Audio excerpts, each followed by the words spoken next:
Hey guys, good morning. So this morning I am on my way to my job at Judd Violins, where I am an apprentice luthier for the summer. I just got my car packed, I'm all ready to go. It's about 7:45 in the morning here in Lewisburg, and now I'm going to go and pick up my co-worker Christina Hahn, who you guys might recognize from KCDC Quartet, and we're on our way to work. The commute from our houses in Lewisburg to the shop in Williamsport can be up to 45 minutes. So usually Christina and I will alternate days for which one of us is driving. If I'm not driving, usually I pull out my laptop or one of my devices and plan for my students' lessons, or I get ready for my trip to Poland this coming fall. It's usually a pretty relaxing drive and nice after a long day of work. Hey guys, disclaimer, we are not driving right now. We are parked, we made it to Judd. Here's Christina. Oh. Yep. But now we're here and we're ready to get to work. Okay, so we're upstairs in the workshop right now. No one's really quite here yet. I'm a little early. But you can see this is where we work on all of our violins and violas. And we have our workbenches out here.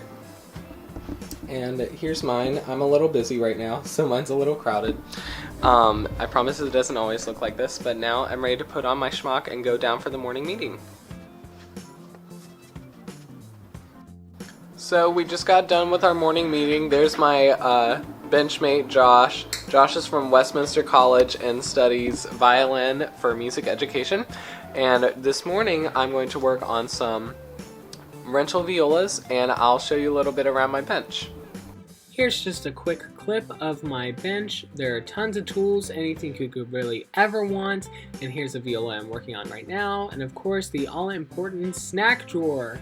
I have this drawer where I keep my Oreos, but don't tell Mr. Judd. I think one of my favorite parts about working here is the aesthetic. There are just hundreds of violins hanging up either to be worked on or to be sold to the public, and it's really nice just to see these works of art hanging everywhere. Up next, I have a clip of me working at my bench and doing what I do, which is refurbishing violas. You can see Mr. Judd in the background of this shot. Alright, if you are a string player and you are not cleaning your strings regularly, that's how much can be on a single string. So make sure that you're wiping down your strings after you play. Okay, so it is lunchtime right now, and it's also the start of the week. Because we work 45 minutes away and we have a mini fridge, what I typically do is I buy groceries from the grocery store that is quite literally next door, and get all my meal supplies there so that I don't have to pack a lunch. Also, for violins and violas that we call dead, meaning they can't be restored or fixed or anything, we put them in this box outside that we can use for firewood, or if you're me, you use them to make clocks or business card holders, all kinds of stuff that are really decorative. So we're really good at not letting anything go to waste around here. So this is what a viola looks like after it's done. We cleaned it up, we polished it, we made sure the strings were okay. We made sure that all the stickers and residue and gross stuff was off of the fingerboard, both front and back. We polished it up, and now it's ready to go to another student to use. There's stuff like this that sometimes happens that just in the varnish, there's no way to get rid of that. We also make sure the pegs work and everything's functioning, that the scroll has everything properly wound into it, and that the bridge is nice and adjusted, and that the tuning pegs are, actually usable. Or excuse me, the fine tuners along with the tuning pegs. But yeah, this one's ready to go back out. For our rental program, we also have to make sure that the bow is suitable for a new student. So if the bow is disgusting or if the bow needs to be rehaired, we fix all of that here in the shop.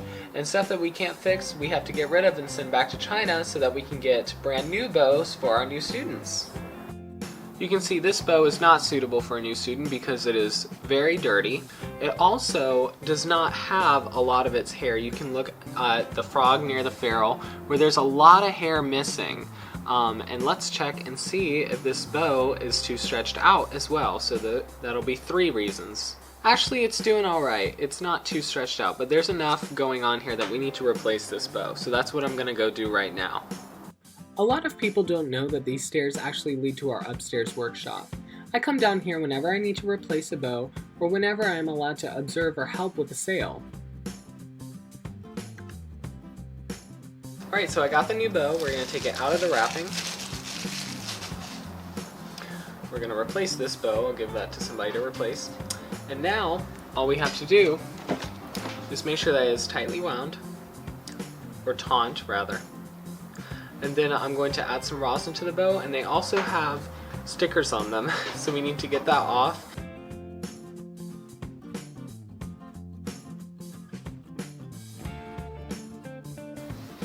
Great, and now this student will have a brand new rental bow to use for their viola. So I bet you guys are wondering what Josh does in the shop, so we're going to ask him really quick. So what I'm doing right now is I'm cutting a wedge to go into the tip of this bow. There's this hole here, it's called a mortise. This is where later I'll have the horsehair to go in. I'll tie a knot and stick it in here, and when this wedge is complete, it'll fit over top of the knot and the hair will come out this little slit in the top over the wedge and come down to here where the frog will be later. And I've cut a couple of wedges for the frog too. So I thought I'd explain the difference between a violin and a viola bow, which a lot of people don't know. But this is a viola bow, and the difference between a viola bow is actually their weight and their shape at the frog. So the shape of a viola bow actually has a bit of a curve here at the frog, and it's actually about 10 grams heavier than a violin bow. If you look at a violin bow, there's a 90-degree angle here on the frog, and it's about 10 grams less than a viola bow.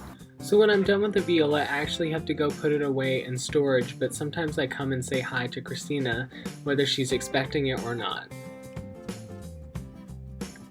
Christina works downstairs, which is where we keep our cellos and our basses, but she actually helps with violins. Sometimes we find interesting things in kids' cases, like this gingerbread man that says, "Jesus warms my heart." Here's just another clip of our cello room.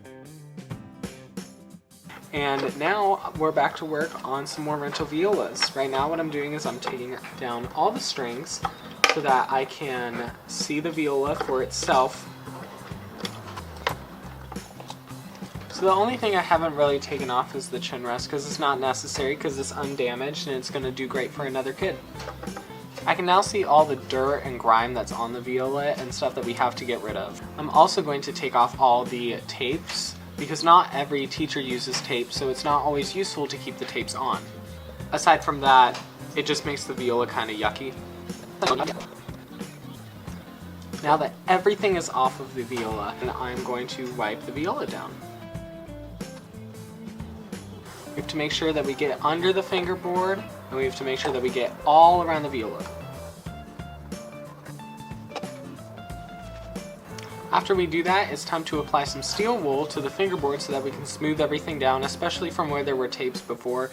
But kids tend to not like to wash their hands, and so there is some stuff that needs to come off of here as well.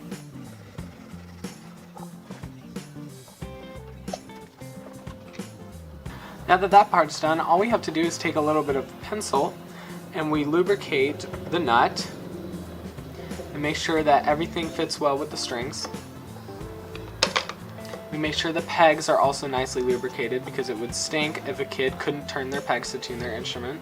I'm going to go over the viola one more time with my rag, make sure everything's off, and then we clean the strings, which you guys saw earlier. So now what I'm going to do is I'm going to clean the strings by taking half a paper towel and using a little bit of alcohol to clean the strings. Now it's important that when I'm doing this that I need to put the viola or whatever instrument I'm working on away from the alcohol, because it could potentially damage the viola. At this point I also look at the strings and make sure that they're not too damaged and see if they need to be replaced, which happens often. Yep. Make sure that you're wiping down your strings, people. So this is just a little bit of what we do here in the shop. We also help with housekeeping items, like making sure that everything comes in when there's a delivery.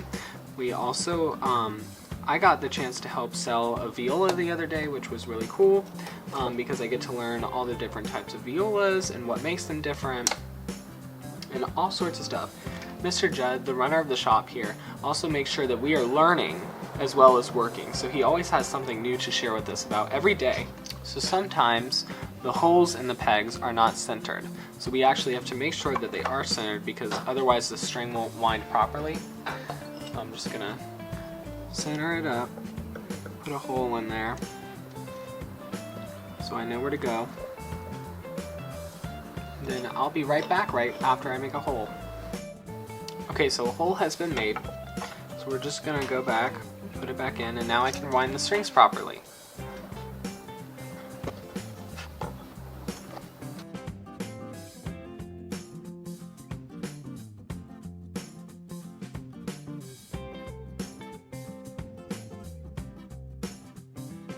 It's always important to raise the strings as you're setting a bridge, that way you don't risk scratching the instrument.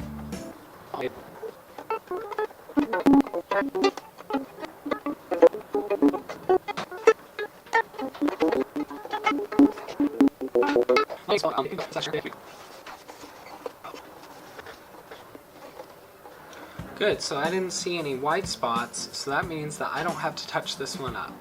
But when I do have to touch it up, all I have to do is take my little palette right here, take some rubbing alcohol with a brush, and just lightly touch the areas that need touching up, hence the name, Touching Up. In case you're wondering why it's so dark now, we close the blinds at this part of the day, otherwise there's so much sunshine that it gets way too hot in here. So we have the blinds closed and now I look extremely dark. Alright, another disclaimer, we're not driving right now, we're parked outside the shop. So that's pretty much how our days go. We do a lot of rentals, we also help with sales sometimes, which you guys sadly didn't get to see today. But you got to see some of the shop and what we get to do. It's a really cool experience and we're really happy to be working at the shop. Now, if you like this video, make sure to like it, subscribe. You guys know how YouTube works. It's been up for far too many years. Also, if you'd like to follow me, my Instagram handle is @DaveSimonsMusic. And be on the lookout because we're giving a recital on July 20th at 2 p.m. at the Union County Library up here in Lewisburg, Pennsylvania. So we hope to see you there because we'll be raising money for me to go to Poland to present research on special education. Thanks guys, and we'll see you later.